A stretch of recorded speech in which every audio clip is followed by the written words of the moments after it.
เรนะสังฆังอภิปูชยามิ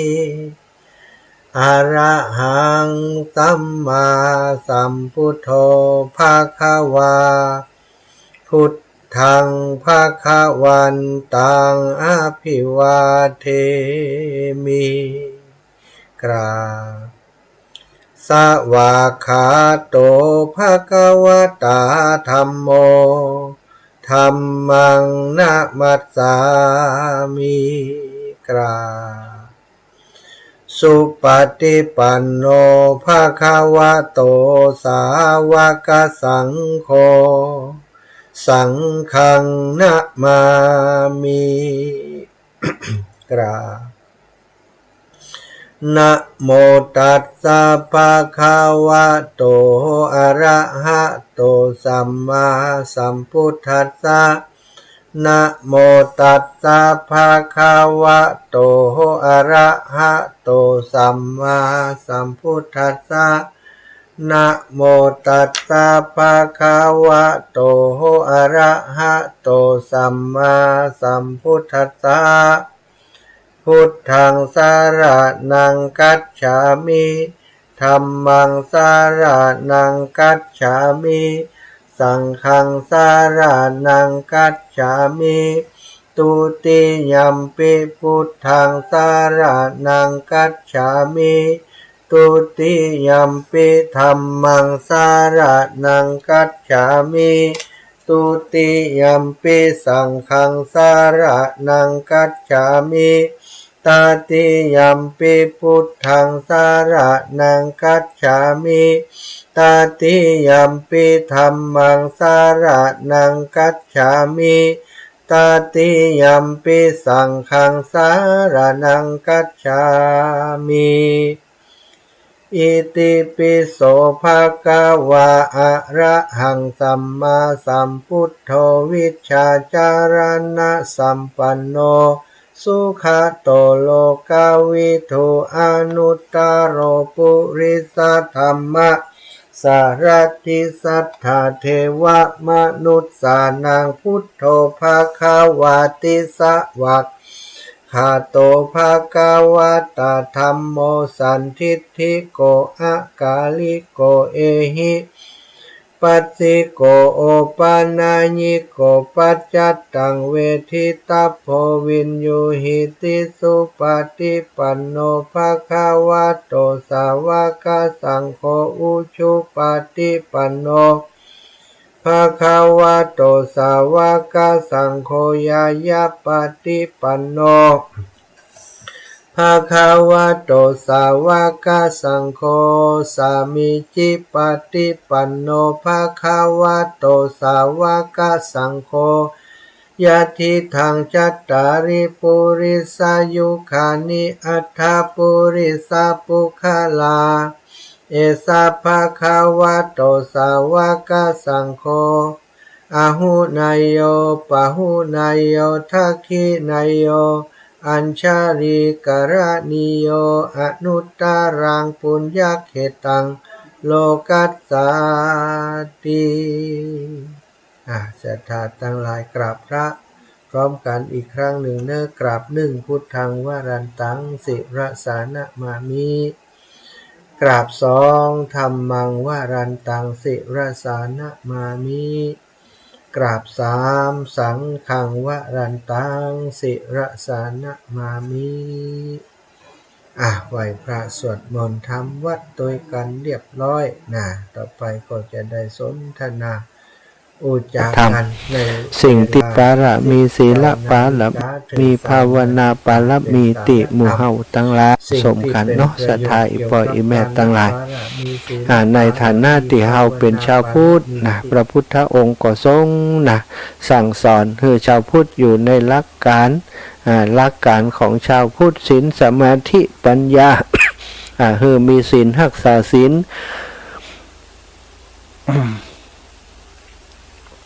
คือบริสุทธิ์ละจากความชั่วละจากอสุกุศลกรรมได้มันสั่งสมอบรมในเรื่องของการให้ทานของการให้เพื่อขจัดความ ตานีทีเหนียวติมักจะมีทุกคนศรัทธาญาติโยมโดยธรรมชาติโดยปกติแล้วมีความตานีทีเหนียวกันเหมือนกันคู่คนซึ่งสิ่งเหล่านี้เมื่อมีแล้วเมื่อเป็นแล้วมักจะทำให้เฮามีความยึดมั่นถือมั่นยึดมั่นในตัวตนยึดมั่นในตัวตนยึดมั่นในทรัพย์สมบัติถึงภายนอกอันนั้นก็ของกูอันนี้ก็ของกูบะย่อมืออย่างแก่ไขกลายเป็นคนที่มีมลทินคือความตนีทีเหนียวเกาะกลุ่มจิตใจอยู่ตลอดมีสนิมคือความโกรธคอยกัดก่อนอารมณ์ของเฮาฮือเดือดฮือฮ้อนอยู่ตลอดนี่ศรัทธาญาติโยมมีเพราะฉะนั้นเฮาเป็นชาวพุทธอยู่ในหลักการศีลสมาธิปัญญาฟังเรื่องราวของศีลปฏิบัติศีลสมาธิก็คือสิ่งที่คนเฮาถ้าบ่มีสมาธิบ่มีสติศรัทธาเฮาก็คงทำอะไรอย่างบ่ถูกบ่ต้องตลอดทุกๆวันถ้าเฮามีศีลมีสมาธิปัญญามันก็เกิดปัญญาเกิดศีลก็บริสุทธิ์ขึ้นสมาธิก็ดีขึ้นเกี่ยวพันเกี่ยวเนื่องกันวงจรเป็นวงจรหรือว่าเป็นจิ๊กซอว์ที่คอยต่อกันอยู่ตลอดเวลาเนาะศรัทธาญาติโยมวันนี้ก็เป็นอีกวันหนึ่งที่อาตมาอยากกล่าวคำว่าขอขอบคุณครับศรัทธานาบุญเท่าแก่อีพ่ออีแม่ทุกท่านทุกคนที่ได้เมตตาได้เมตตาผู้ที่ประสบภัยน้ำท่วมได้หันปัญหาของพี่น้องที่เปิ้นประสบภัยน้ำท่วมเขาก็ทนอยู่บ่ได้เอ็นดูสงสารเปิ้นได้ส่งความช่วยเหลือได้ทราบว่าครูบาอาจารย์ท่านพระครูอภิวัตรผอ.คลื่นสีขาวหลวงปู่ดอยพระครูปฏิพันธ์ธรรมทินประธานที่ปรึกษาคลื่นสีขาวเปิ้นทำกิจกรรมระดมทุนระดมความช่วยเหลือระดมปัจจัย4ไปช่วยเหลือมอบให้กับพี่น้องที่ประสบภัยที่จังหวัดเชียงรายในอำเภอเทิงและอำเภอขุนตาลจังหวัดเชียงรายเฮาได้ทราบข่าวกันตั้งแต่การเริ่มต้นเริ่มเรื่องนี้ตั้งแต่วันที่25คณะที่เฮายังเดินยังไปทำกิจกรรม23 24 25ไปทำกิจกรรมที่อำเภอที่จังหวัดนครพนมจังหวัดสกลนครสถานหลวงปู่เปิ้นอยู่ใกล้ชิดได้ทราบข่าวได้ติดตามข่าวน้ำท่วมภัยพิบัติน้ำท่วมในพื้นที่อำเภอเทิงอำเภอขุนตาลเปิ้นก็ได้แจ้งไปว่าหมู่เฮาคงจะต้องไปช่วยกันไปช่วยกันซับน้ำตาพี่น้องที่ประสบภัยน้ำท่วมในพื้นที่ของจังหวัดเชียงรายหลายอำเภอด้วยกันกำหนดวันมาว่าเราจะไปกันวันใดในวันนั้นทีแรกก็จะเอาวันที่9ก็คือ3วันจากนี้เอาไปเอามามีคนหนึ่งเปิ่นไปจากเวียงป่าเป้าวันที่เข้าบ่ได้เจ้ายังได้มันได้อันเข้าสลากวัดหลวงปู่พอดีน่ะ เข้าสลากหลวงปู่วันที่9เอาขยับยังได้ขึ้นหน้าถอยหลังไปตั้งหน้าหรือว่าจะถอยลงมาไปตั้งหน้าก็จะไกลล้ำกันถอยลงมาตันก็วันที่6ที่7อย่างนี้สุดท้ายก็สรุปเอาว่าวันที่6สถานวันที่6ก็คือวันพรุ่งนี้วันนี้วันที่5ก็มีเวลาหลังจากกลับจากนครพนมไปตาลเตียนมาแล้วก็ได้หารือกันหลายรอบจากนั้นก็ได้ประกาศประชาสัมพันธ์โดยผอ.คลื่นสีขาวท่านพระครูอภิวัฒนวิกรมได้แจ้งในกลุ่มของคลื่นสีขาวได้แจ้งในกลุ่มพระนักจัดรายการวิทยุของคลื่นสีขาวเพื่อได้รับทราบว่าเราจะทำกิจกรรมการช่วยเหลือผู้ประสบภัยน้ำท่วมที่จังหวัดเชียงรายภัยที่มีเข้าของเครื่องใช้ที่เหลือกินเหลือใช้หรือว่ามีของอยากจะร่วมบริจาคอยากจะไปซื้อมาหรืออะไรอย่างก่อนแล้วแต่ได้ส่งความช่วยเหลือมาได้ที่ครูบาอาจารย์ ในพื้นที่จังหวัดภาคเหนือของเฮาที่เชียงรายก็ดีที่เชียงใหม่ก็ดีที่ลำปางก็ดีที่เชียงรายก็ศูนย์บัญชาการก็อยู่ที่วัดม่อนจอมพอหลวงปู่พระครูปฏิพันธ์ธรรมทินที่ลำปางก็อาสา อาตมาภาพและครูบาอาจารย์ท่านอาจารย์พระมหานพดลสุวรรณเมธีวัดบรรพตสถิตเถออาสาเป็นศูนย์รวมเป็นสื่อกลางคือศรัทธาญาติโยมเอาของมาจุบรวมมาหอมกันที่นี่เชียงใหม่สายใต้ก็ท่านอาจารย์พระครูอภิวัตรและคณะสงฆ์ครูบาอาจารย์ที่จัดรายการอยู่ในพื้นที่อำเภอดอยหล่ออำเภอป่าซางอำเภอบ้านโฮงนะแถวลำปูนก็หลายวัดโดยการที่เราร่วมโดยช่วยกันนะระดมความช่วยเหลือประชาสัมพันธ์กันทุกวันอาตมาภาพเองก็ประชาสัมพันธ์รู้สึกว่าจะบ่อยกว่าคนอื่นน้อยมีเวลาบ่ได้ก็ประชาประกาศคือศรัทธาได้รับทราบในเรื่องนี้ศรัทธาญาติโยมทั้งหลายก็คิดกันอยู่แล้วนะอยากจะไปช่วยเปิ้นหลายคนช่วยหลายรอบแล้วนะทางผู้นำท้องถิ่นเป็นมาเชิญชวนมาบอกมากล่าวศรัทธาก็หายหอมไปแล้วบางผ่องก็ไปแอวมาแล้วไปช่วยมาแล้วนะปิกกลับมาพอทราบว่าครูบาอาจารย์คลื่นสีขาวเปิ้นจะไปกันในวันที่6ก็นะเอาของมาหอมแหมเอาปัจจัยมาหอมแหมเพื่อจะปาไปในคลื่นในครอบครัวคลื่นสีขาวของเขาตอนนี้ก็เป็นอันบริมวลแล้วเนอะจบ5 โมงที่ผ่านมาก็ปิดรับสมัครตีมา5 โมงก็ตึงบัดตันแต่ละศรัทธาตะกี้มาแหมเพิ่มมาแหมอาตมาก็บอกว่ามาถึงทีหลังนี่เปิ่นแพ็คของหมดนะเอาเป็นว่าไปช่วยที่อื่นเนาะนะก็คงจะมีวาระที่จะต้องไปช่วยที่อื่นอยู่สถานเมืองน่านก็ดีเมืองแปะก็ดีก็มีแฟนรายการของเฮาฟังรายการอยู่ในพื้นที่2 จังหวัดนี้อยู่แล้วก็ประสบภัยพิบัติน้ำท่วมอยู่เหมือนกันกลับมาก็หารือกันตอนที่เดินทางวันพรุ่งนี้ก็คงจะหารือกันส่วนหนึ่งว่าตกลงแล้วที่เมืองแปะเมืองน่านจะว่าอย่างไรเข้าของที่มีอยู่นี้จะเอาไปทางนี้ได้ก่อนเนาะถ้าครูบาอาจารย์เปิ้นนัดรวมพลกันไปด้วยกันเนอะหรือว่าเปิ้นบ่ไปอาตมาก็อาจจะลำปางนี้อาจจะไปดูแลพี่น้องตามเมืองน่านเมืองแปะแหมซักขบวนหนึ่งเนาะไปเมืองแปะไปเมืองน่านไปหาพี่น้องที่เปิ้นประสบภัยก็จะเอาเข้าของอย่างต่างๆไปด้วยนะตอนนี้น้ำท่าอย่างต่างๆเฉพาะวันนี้ได้น้ำไป3 ลำ 2 ลำรถสถานน้ำเต็มลำเนาะ2 ลำรถได้ใส่น้ำไปก็ได้ลำหลังนี่3 ลำนี่เถอะเพราะใส่รถของอาตมาแห่งส่วนหนึ่งส่วนเข้าของเป็นของที่เครื่องยังชีพต่างๆนั่นนะก็ใส่ไป1 ลำรถเต็มนะของรถของขายโยมสลาที่ทำงานอยู่ด้วยอาตมานี่ก็ใส่คือเปิ้นใส่ไปลำหนึ่งของอาตมาแหมลำหนึ่งรถปิกอัพรถรับจ้างแหม2 ลำนะคือเปิ้นใส่ไปสรุปแล้วขบวนคาราวานที่จะไปด้วยกันนี่ก็5-6 ลำรวมทั้งรถตู้ที่จะเดินทางไปด้วยกันก็ต้องขอบคุณครับศรัทธาที่ให้หอมของมาก่อนเนาะแล้วก็ศรัทธาที่ถวายปัจจัยมาส่วนหนึ่งเปิ้นก็เข้าใจว่าต้องมีค่าใช้จ่ายเปิ้นก็บอกว่าส่วนนี้อีแม่หอมเป็นการน้ำมันลดเนอะส่วนนี้อีแม่หอมไปช่วยที่เปิ้นประสบภัยเปิ้นก็จัดก็แจกแจงมาเป็นอย่างก็กุ้มก็ปอนะสำหรับส่วนของการน้ำมันรถเนาะก็จ้างเปิ้นก็บ่จ้างแปลงนะศรัทธาขอกันตุ้ยเนาะรถลำใหญ่ๆที่เปิ้นใส่ให้เต็มลำเเปิ้นก็ขอ3 ปันก็ให้เปิ้นตามนั้นก็พออยู่ที่ศรัทธาญาติโยมได้ให้หอมมานะวันนี้ก็ขออนุญาตเนาะเพราะเป็นวันสุดท้ายแล้วที่จะได้ประกาศให้ประชาสัมพันธ์เรื่องนี้ให้กับศรัทธาที่ให้หอมมาได้รับทราบเนาะสำหรับวันนี้ที่เปิ้นอันหอมเพิ่มเติมมานะอาตมาแต่คืนนี้นี่ก็ของแม่ใจซ้อนเขียวได้อ่านไปแล้วเนาะโยมแม่เนาะแล้วไปละนะแต่คืนเพราะว่าได้เปิ้นหอมมาแล้วเปิ้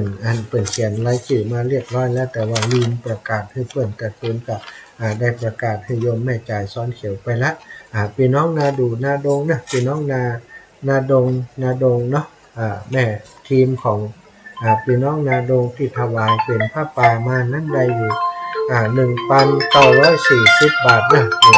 1,940 บาทเจริญปอนแม่จำนองรังสีสมทบตุ๋ยเจ้าแม่เจ้าอาจารย์เจ้าแม่ขอ องแม่200เนี่ยแต่ไหนถ้ามีเจอถ้าแม่จะไปว่าไม่ได้มาถึงจะเอาเงินให้นะเจ้าแม่จำนองรังสีสมแม่จอฮ้อมแม่จำนองน่ะยาว200นะแม่เนาะยาวเอาทำไมตอนหนาไม่ถ้าไม่ไปว่าพูดเลยจะใจครับหอมก่อนจะได้ไหมครับจะดูขอบคุณนี่แม่เนอะจะสุดจากศรัทธาสำหรับวันนี้ก็เริ่มจากแม่จำนองรังสีสมนะแม่จำนองรังสีสม200 บาทนะแล้วก็วันนี้ตีเพิ่มเติมมาเนอะแต่มาขอประกาศวันนี้หลายอยู่ศรัทธาวันนี้ตีเข้ามาวันนี้มีช่วยผู้ประสบภัยน้ำท่วมเชียงรายแม่จินดาสุรินทร์รังสีบ้านเขื่อนฝากเป้าเนาะเสื้อผ้ากับข้าวสารแล้วก็ปัจจัยแหม100แม่บัวจันเพียรธรรม50 บาทแม่ยายปิวสินสมุทรแม่เฟือง100 บาทแม่แก้วสิงแก้ว100 บาทนายวาสนานางสายบัวมุสุนะวาสนาสายบัวมุสุพร้อมครอบครัวพี่น้องจากผาแมวเนาะ300 บาทนางดวงพรแก้วดวงตาอาจารย์พีรวัฒน์นางสาวประพิศวรรณขัดฟั่นนะปงไต100 บาทนิชากรปิงยศนายธนดลปิงยศ100 บาทแม่น้อยอินยาสี200 บาทรัตนาธาเรือนบุญเกิด10 ชุดนะของเข้าของนะเป็นชุดถุงยังชีพ10 ชุดนางจิตรานางสาวนิชการเรือนจิต100 บาทน้อยคำออนนะน้อยคำออนนี่จะเป็นแม่ยิงกับโปรจายมุ่นนะอาจจะเป็นปีน้อยก็ได้นะน้อยคำออนต้องใจนะ40 บาทแม่กาปรีขันแก้วน้ำ200ถวายช่วยน้ำท่วม200แล้วก็ถวายเป็นค่าน้ำมันใช้จ่ายส่วนตัว100 บาทรวมเป็น300ท่านอาจารย์สมโพธิจงเจริญสันติธรรม100แม่สีทองพรหมเสน100แม่จันผาเรือนงามช่วยเหลือน้ำท่วม100การน้ำมัน100รวมเป็น200ท่านร้อยตำรวจโทปยุทธชัยแม่นิตยาภักดีนางสาวพัชริยาภักดีนายธีรนันท์สิริสกุลเวโรจน์600 บาทน้ำแห่ง3 แพ็คนายเสริมนางหอมนวลพรหมสุวรรณพันตำรวจเอกปฐมร้อยตำรวจหญิงนะตรีโทเอกหมอนะหญิงเจิดจันประจันเขต500แล้วก็นายพิสิทธิ์พรหมสุวรรณนี่ก็รวมด้วยกันที่500ที่ว่าแล้วก็แม่บัวคำแก้วมาลีพร้อมครอบครัวช่วยเหลือน้ำท่วม100ส่วนตัวเป็นค่าน้ำมัน100ครอบครัวนางสะอิ่งเขาหลวง100 บาทนายคุณสมบัติคุณยมพอฟองคำพร้อมครอบครัว100 บาทคุณยมจันเพ็ญรอดพยัญ500 บาทคุณยมชุติการรอดพยัญถวายค่าน้ำมันรถ100 บาทเท่าเนาวงเหมยนะกว่าเท่าแม่เนาจ้ะเนาะวงเหมย100 บาทแม่ฟองแก้วหน่ออ่อนพร้อมครอบครัวนายนวมนางนาอยู่สบายนางอารีแก้วมูลพร้อมครอบครัวปีน้องผาแมวนี่รวมกันมาแม่ฟองแก้วหน้าอ่อน100 บาทนายนวมนางนาอยู่สบายพร้อมครอบครัว50 บาทนางอารีแก้วมูลพร้อมครอบครัวปีน้องผาแมว3 บาทปอยืนแม่น้อยกันแก้ว100 บาทแม่ตันพัดป้อมพร้อมครอบครัว100 บาทนางชดาพรข้าวสาร1 ถุง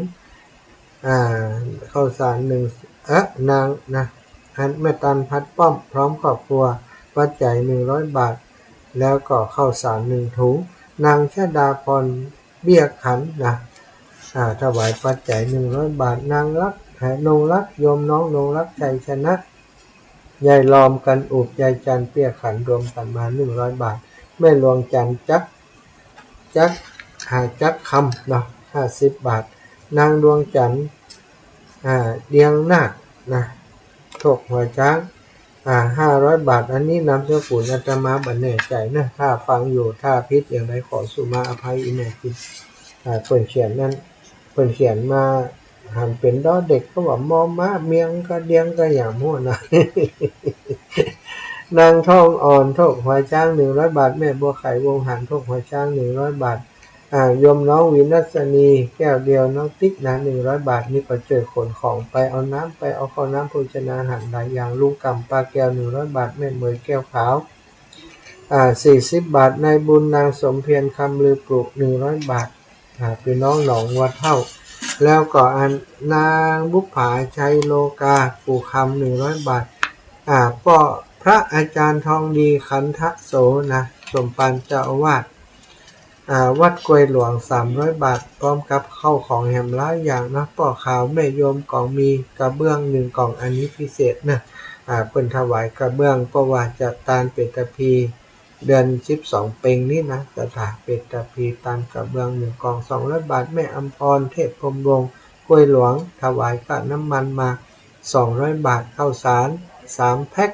น้ำ3 แพ็คเสื้อผ้า3 กล่องของกิน3 ชุดนะ3 แพ็คแม่อรไทยคำแปลงเชื้อ200 บาทน้ำ4 แพ็คข้าวสารแฮม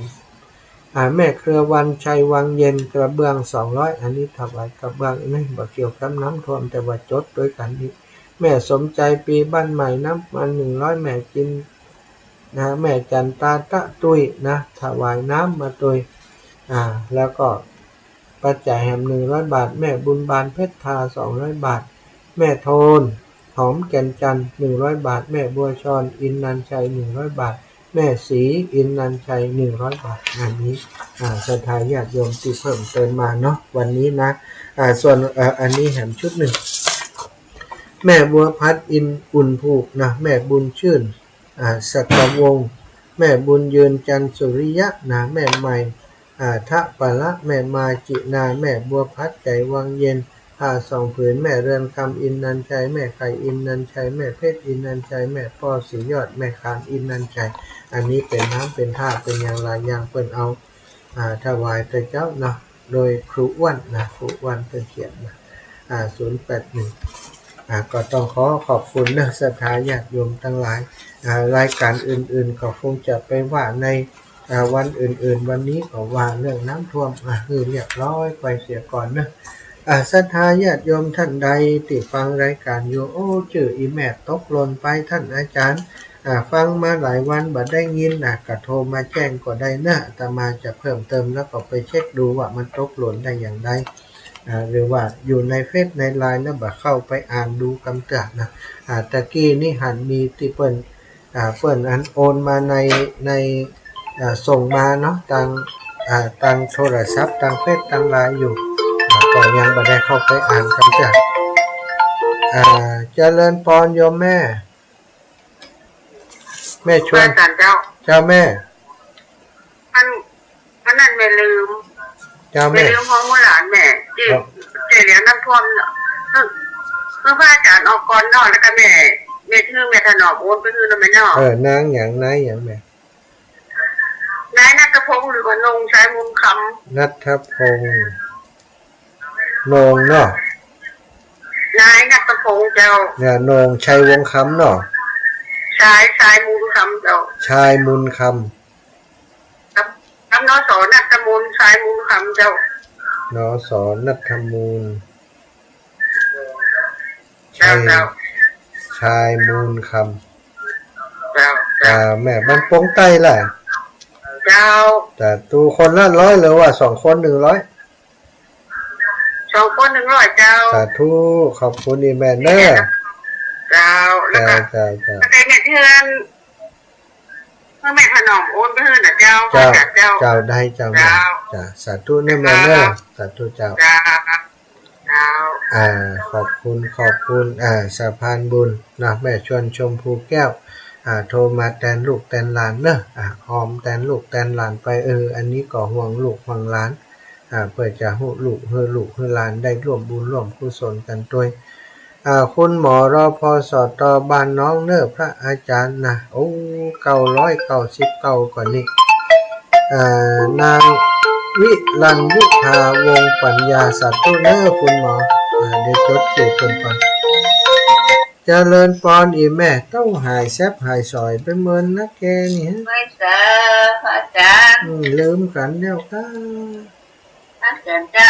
เจ้าแม่200เลยทำบุญ วิลัน น้ำท่วมเนื้อพระอาจารย์ เจ้า200เนาะ เจ้าว งปัญ แม่จะ ญา โอนมาให้ไม่รู้เนื้อ เจ้าโอนมา500 เจ้า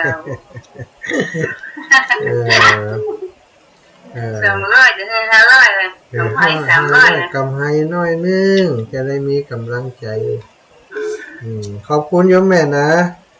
เจ้า แม่วินขึ้นเติงหาแม่อยู่ฝนตกนะก็แม่ บัดตกพระอาจารย์ฝนบัดตก แม่วินนี่นำสกุลใช้อย่างก็แม่ บุญเลิงเจ้าใส่ซื่นคือทำบุญเลิง เงินเริง บุญเลิง 200โอเคขอบคุณแม่นะบุญรักษาเนอบุญรักษาเจ้าสาธุขอบคุณอีแม่หลายๆโยมแม่น้อยอุตุดี เจ้าลูกแม่ขออันอย่างก็หมายเลขบัญชี 5363แม่ เจ้า095 491แม่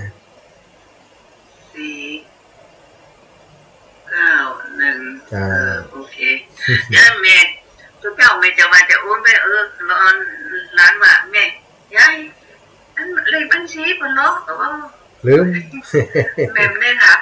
เจ้ามันผูกแม่จะโอนเขาไปเถอะเด้อ เจ้าธนาคารกรุงไทยนี่แม่ เจ้าใครล่ะ แม่จะพร้อมต่อใดก็สรุปจะจดไว้ก่อน 100 สาธุเจ้าแม่อนุโมทนาบุญแม่เนอะจ้าอยู่ดีมีสุขอีแม่ เจ้าสาธุเจ้า นะนาทีสุดท้ายยังมีโอกาสได้ร่วมบุญด้วยกันอยู่ เจ้าจำนี่ไม่ไหนแม่ก็หอมไปโอนไปเห็นเนาะ เจ้าแม่มีไหนก็ช่วยกันไปนะขอบคุณคุณหมอวิรัญยุภาวงศ์ปัญญาเนาะคุณหมออยู่บ้านรพสตรพสตบ้านใหม่บ้านให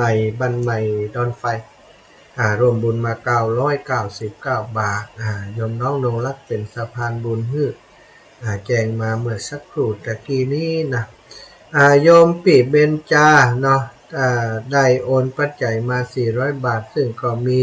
ผู้ที่ร่วมบุญโยมเบญจาบ้านกลวยไม้นะข้าวสาร10 กิโลผ้าเสื้อ2 ถุงร่วมทำบุญมานะสาธุเนอโยมปีเบญจาแล้วก็อันนี้เห็นอันนี้อันเดียวกันเจริญพรเจ้าอนุโมทนาสาธุเจ้าแม่ เจ้าอันนี้หมายเลขบัญชี5363095ใจกับเจ้า491ด้วยไหม491มันจะ091เหรอเจ้า yes 491 5363 095 491 491โอ้เจ้าพอดีจะอย่าหอมไปตัวนะเจ้านี่แม่ยังแม่คอยวงปลาปน้ำโจ้นะเจ้าวงปลาก็ว่าปะวงปลาเขาปะกันแล้วนี่นะปะกันยังไงเจ้าอันที่ไปงานแม่ก็บ้านน้ำโจเนี่ยงานศพแม่นะแม่อย่างจ้ะแม่เดี๋ยวก่อนนะโอ้ลืมเปิ่นนี่ละเปิ่นนั้นเปิ่นเป็นแฟนรายการแหลกๆเลยอยู่หน้าบ้านเปิ่นอยู่ข้างใกล้ๆวัดน้ำโจหั่นน่ะแม่ท่าน่ะบ้านน้ำโจน่ะกะบ้านน้ำโจแม่ท่าเจ้านั่นน่ะสงสัยแม่จะลืมละทำอันนี้ของแม่พลอยวงปลาแล้วก็แม่แว่นวงปลาคนละ100นะเจ้าแล้วก็ของนางสมควรใจน้อย100ทั้งหมด300เจ้าสมควรใจน้อยจ้าคนละ100เนาะแม่แว่นตัวเจ้าเนาะจ้า100แม่แว่นวงปลาแล้วก็แม่ฟังมาหลายวันแล้วแล้วก็บะหันแล้วบะหันเจ้าบะหันเพิ่นมาทั้งวัดทั้งโจ้ทั้งเสือเนาะเจ้าเนาะมาบิณฑบาตทั้งโจ้ทั้งเสือน่ะกะเดี๋ยววันนาจะไปนิมนต์น่ะ นิมนต์เจ้านิมนต์เจ้า เดี๋ยวจะบอกเดี๋ยวได้เบอร์โทรแม่พลอยแล้วจะโทรหาแม่พลอยวันนี้จะไปพูดนะอีนะจะบอกให้เนอะได้เจ้าได้เจ้าขอบคุณวันเจ้าเด้อที่ตามอยู่เจ้าขอบคุณมากอันแม่คนนั้นลูกเบาเป็นอยู่นิคมหลับปูนน่ะแกจะแกห้อมตามตัวตลอดแล้วก็แกจะให้ลูกแกเป็นคนโอนนะแล้วก็แกเสียชีวิตแกเป็นลมในห้องน้ำตายแม่อย่างน้องเขาลืมชื่อเห็นแล้วเดี๋ยวนี้ต้องกึดเมินก่อนต้องไหลไปแล้วกึดมันเหมือนจำมาได้เนาะเดี๋ยวจะบอกให้ถ้านี่นะจะบอกให้แม่เนอะสาธุแม่ขอบคุณเนอะอนุโมทนาสาธุเนอะสาธุเจ้าแม่สาธุเจ้าจะโอนไปเท่าคนแล้วเจริญพรเอาว่าได้วันลอยเจ้าแม่เจริญพรแม่ทิพย์กาฟังไม่ใช่เจ้าอาจารย์ตัวลูกเบาคนตังไปร้อยเจ้าจุ๋ยนะก็90แม่ทิพย์กาฟังเนาะก็คืนโทรมามั้ยจ๊ะ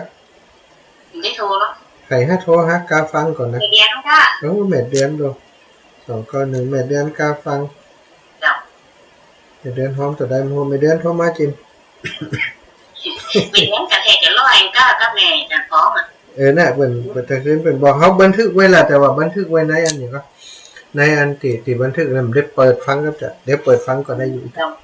แต่วันหน้าถ้ามีมาเอาความเจ้าว่าอยู่นี่มีหันอยู่ล่ะเจ้าแม่โล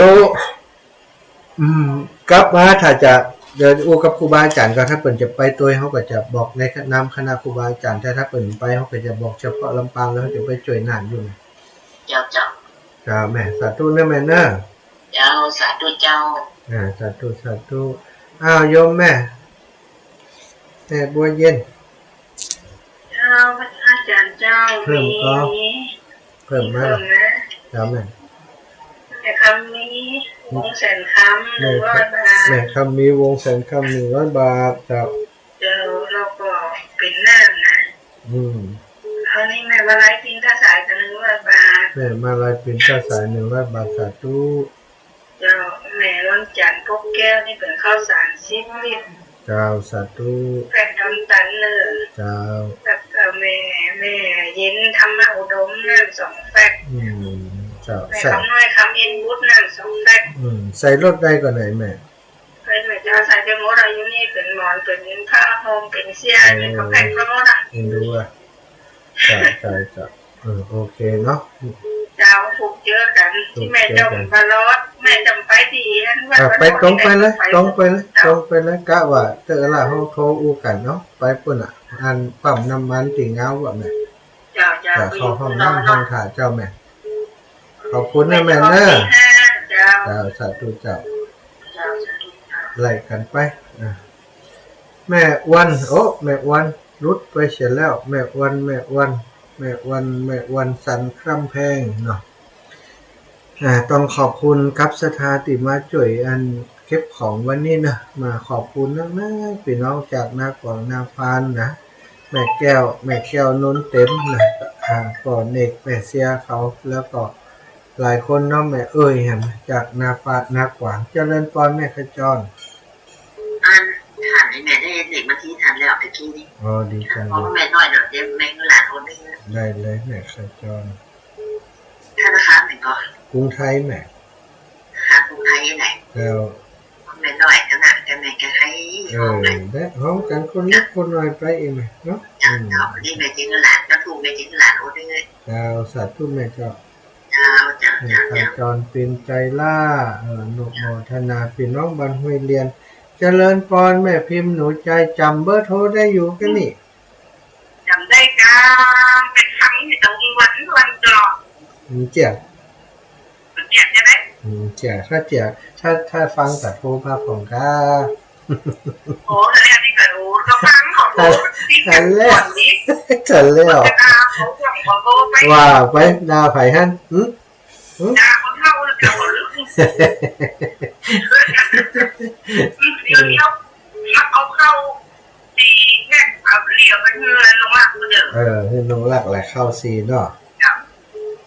จะเอาสีเข้าสารเข้าสารสีแพ็คจะแม่ขอบคุณหลายๆเนี่ยจ้าแม่ขอบคุณแม่ครับถ้าเดินทางมาถูกอย่าเดินจบนี้เนอะเจ้าโยมแม่เดินไปจอดยาหมดแล้วเนี่ยน่ะฝนตกดีจอดยาติ๊ก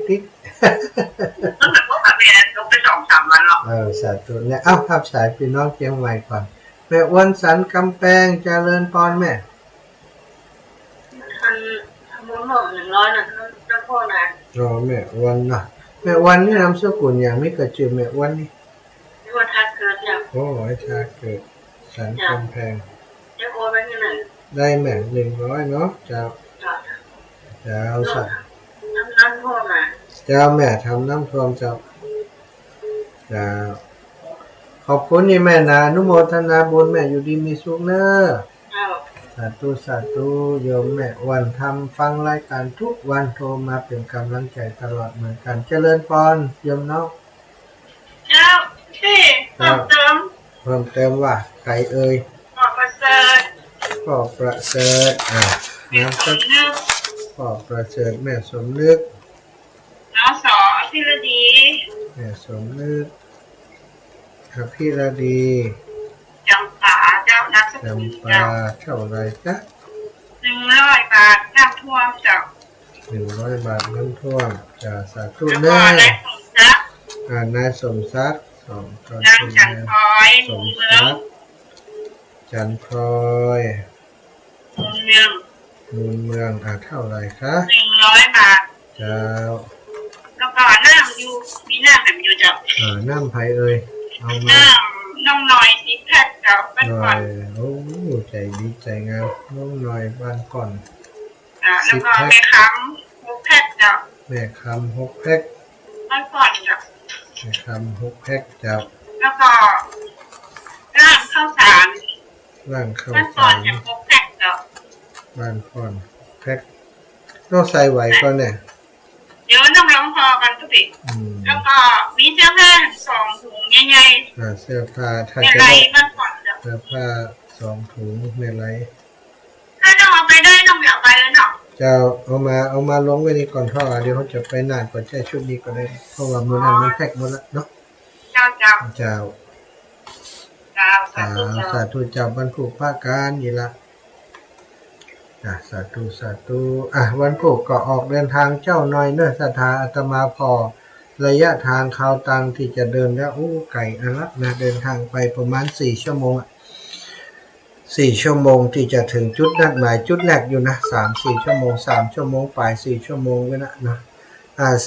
3499เจริญพร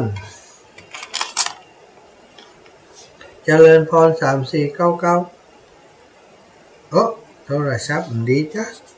ตั้งไรดีตั้งเพศก็ว่าตั้งพูด3499แต่กี้เจ้าลึกนักการว่าเจ้าที่เจ้าลืมถามว่าเป็นทางหลวงเจ้าธนาคารกรุงไทยไหมธนาคารกรุงไทยเนาะเจ้าชื่อพระสมชาติพี่ลืมถามไปเนาะเจ้าเนาะแหละเจ้าธนาคารกรุงไทยเจ้าแม่ได้โอนมันนักแต่ก็เยอะพยายามเล็กๆน้อยๆเนี่ยเอาบอกเขาสบายใจเนอะว่าต้องเดือดเดือนตัวเองนักจ้ะฟังกำลังใจพระอาจารย์ตลอดนะเจ้าสาธุขอบคุณอีแม่ขอบคุณนักตามเจริญพรพ่อพันเอกกิตพุทธอุทยาท่านอาจารย์รอบ 2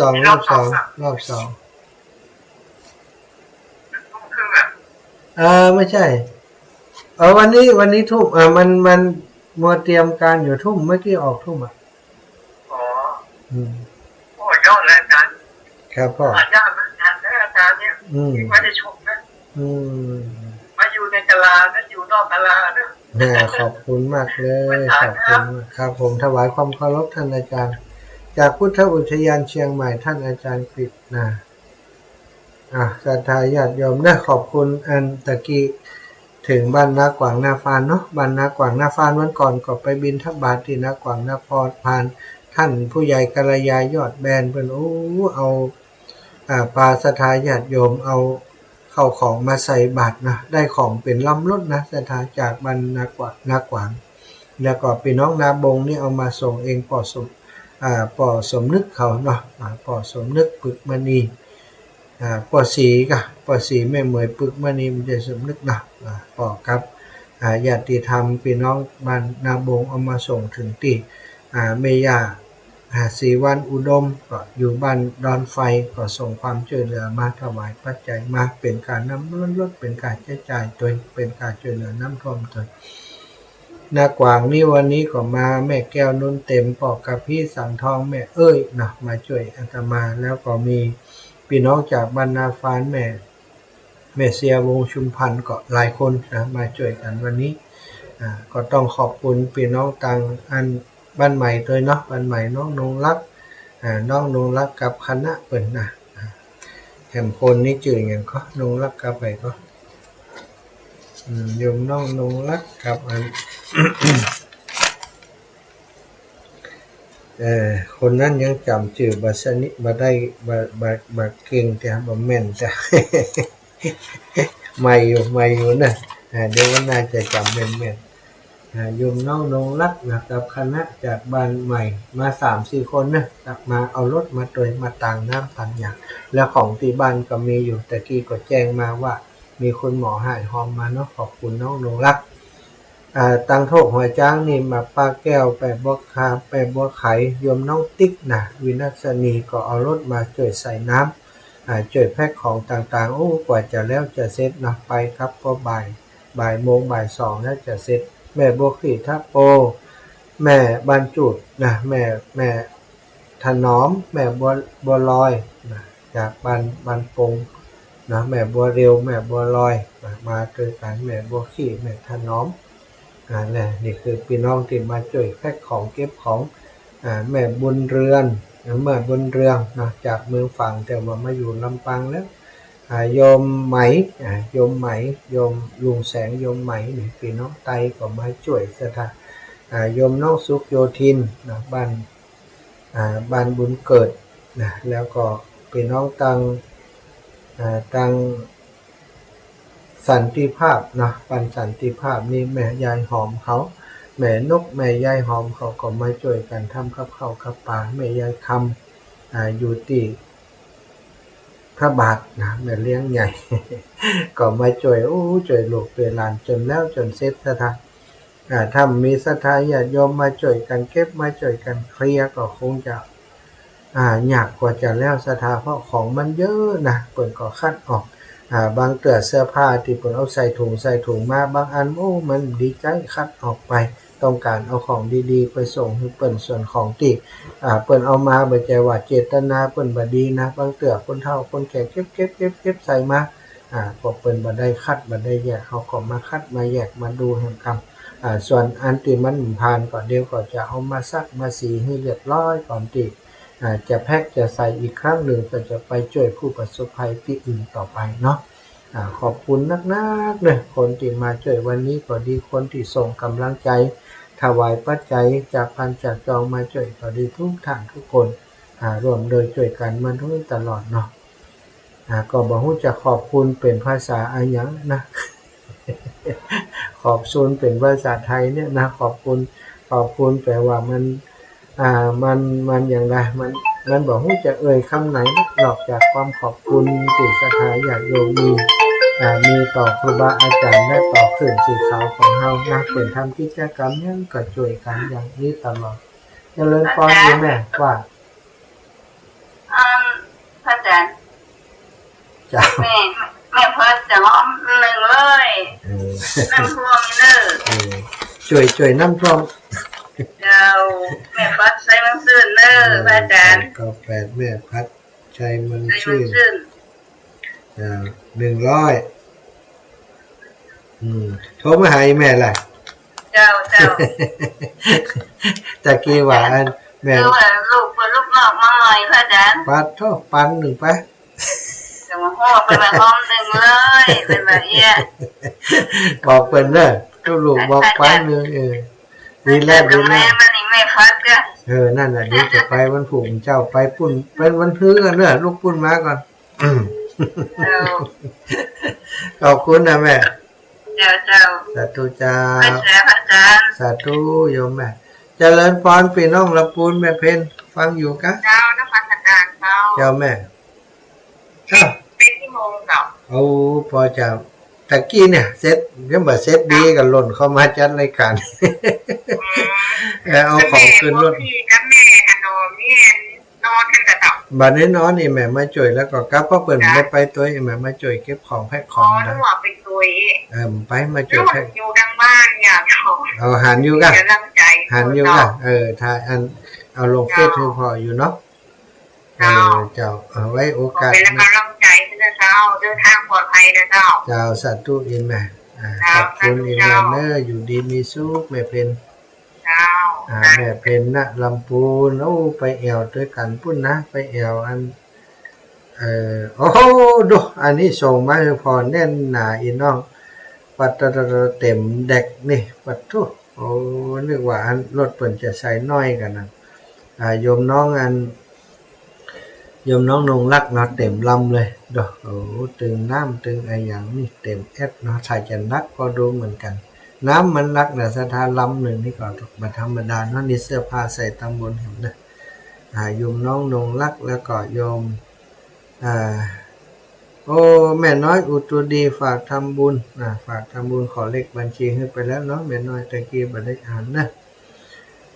สรัญญามหาสมชาติท่านมหาสมชาติเจ้านักฝากถามว่าท่านได้มาวัดลำปางหลวงก่อนจะวันที่ก็เดี๋ยวก่อนนะเปิดส่งหนังสือเชิญมาในวันที่รู้สึกว่าจะเป็นวันที่7นะวันที่7กันยายนได้ไป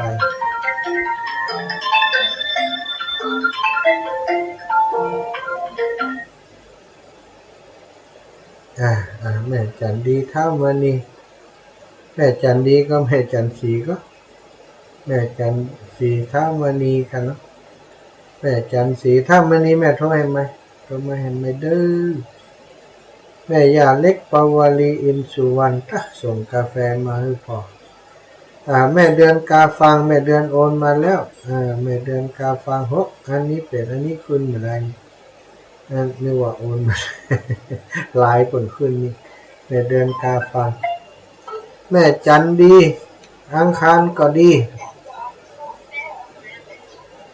ว่าเจ้าวัดจีนเป็นดังนี่แล้วไปเลยจะเอาเงินกี่โมงเต้ตี 4เกินตี 55ออกนี่ไปถึงปุ่นกับประมาณตี 5ไปยาว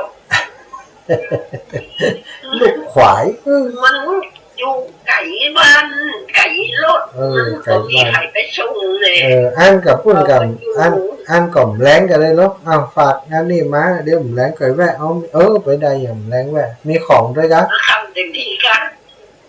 มาคำเต็มที่แต่ว่ามีของด้วยก่อนมีน้ำมันกับเจ้ามีน้ำด้วยนี่อินดูเกาหนานี่นะถ้าออกไปมืดเจ้ามืดเอาอย่างนี้ดีกว่าเอาหอมไปตีอื่นเอาหอมไปตีอื่นเอาเพราะเขาจะไปนานอยู่เนาะหอมไปทางนานเอาเนาะไอ้แวะมาตอนค่ำเพราะตอนเจ้าอีแมนต้องตื่นเจ้าอินดูตอนค่ำหายจับแต่ค่ำมาแวะจะได้ก็ต้องแวะด้วยพูดอย่างนี้กันแล้วกันเจ้าโทรหาแม่จะโทรหาใครสาธุอนุโมทามิจะทายญาติโยมสาธุจะได้จัดการให้เด็กขาดเกิดทับไทยศรัทธาแม่ก้อมพระอันนี้ตังอันนี้ไปปุ่นท่านพระครูสุจินนันทกิจเดี๋ยวจะไปเมืองน่านอยู่เดี๋ยวจะไปเมืองน่านนะ เวลาหมดเวลาแล้วศรัทธาอาตมาภาพก็ขอนำรายการจากลาศรัทธาญาติโยมไปด้วยเวลาเพียงเท่านี้ก่อนเนาะขอความสุขสวัสดีจงมีแก่ศรัทธาญาติโยมทุกท่านทุกคนโยมน้องโชติกานะโยมน้องโชติกาได้ร่วมบุญมาแห่ง300 บาทโยมน้องโชติกาสาธุอนุโมทนาบุญนะโยมแม่ทาบ้านแม่เฟืองเจริญพรแม่